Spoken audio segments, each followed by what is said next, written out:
You walk into a room, and instantly something switches on. Where do I stand? What do I say? Are they looking at me? Did that sound weird? You call it shyness. But what if you're not shy? What if you're just hyper-aware? Not afraid of people, not incapable of speaking, just painfully aware of how you're being perceived. And that changes everything.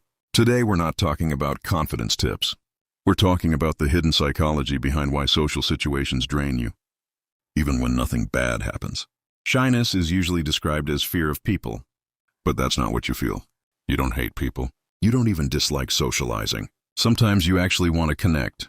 What exhausts you is this: the constant monitoring, your tracking, your tone, your facial expression, your posture, their reaction, the silence, the shift in energy. You're not socially incapable. You're socially hyper-aware. It's like your brain has 37 tabs open during a normal conversation. Most people operate outwardly. You operate inwardly and outwardly at the same time. And that double processing, that's what drains you. Hyper-awareness usually starts somewhere. Maybe you grew up in an environment where you had to read moods carefully. You were corrected often. You were misunderstood. You learned that saying the wrong thing had consequences. So your brain adapted. It developed a skill. Scan the room. Predict reactions. Adjust yourself.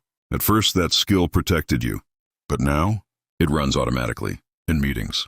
On dates. With friends. Even with family. And here's the contradiction. You appear quiet, but internally you're working overtime. That's not weakness. That's over-calibration. Imagine this. There's a group dinner. Everyone's laughing. Conversation flows naturally. You think of something to say. Before speaking, your mind runs simulations.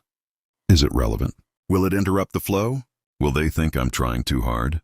What if it falls flat? 5 seconds pass. The moment moves on. You stay quiet. Later that night, you replay it. I should have just said it. Now imagine someone else at that same table. They think of something. They say it. If it lands, great. If it doesn't, they move on. They're not less intelligent than you. They're just less self-monitoring. You see, hyper-awareness creates a false belief. If I manage myself perfectly, I'll avoid rejection. But connection doesn't come from perfect management. It comes from imperfect presence. And here's the deeper layer. When you're hyper-aware, you're not just noticing others. You're watching yourself through their eyes. You split in two. The person living and the person evaluating. That split creates tension. That tension feels like shyness. But it's actually self-surveillance. Here's the real cost. When you're always observing yourself, you never fully relax into yourself. You become the edited version of you. Safer, filtered, measured. And over time, something subtle happens. You start believing that the unedited version isn't acceptable. So you stay quiet, or controlled, or low profile. Not because you lack personality, but because you don't feel safe being spontaneous. And that's not a confidence issue. That's a safety issue.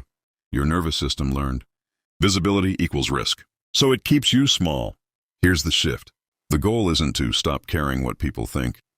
That's unrealistic. The goal is to reduce internal monitoring by 5%. Just 5%. Next time you're in a conversation, instead of tracking how you sound, track what you're actually curious about. Shift attention outward. Not to perform better, but to experience more. And when you speak, let one sentence come out unedited, not reckless, just unpolished. Because the version of you that connects best is not the perfectly calibrated one. It's the slightly imperfect one. If this felt personal, you might also relate to something deeper. The loneliness of being too self-aware. In the next video, we're going to talk about why understanding yourself deeply can sometimes make you feel even more isolated, and how to fix that. Because sometimes, the problem isn't that you're shy, it's that you've been watching yourself for too long.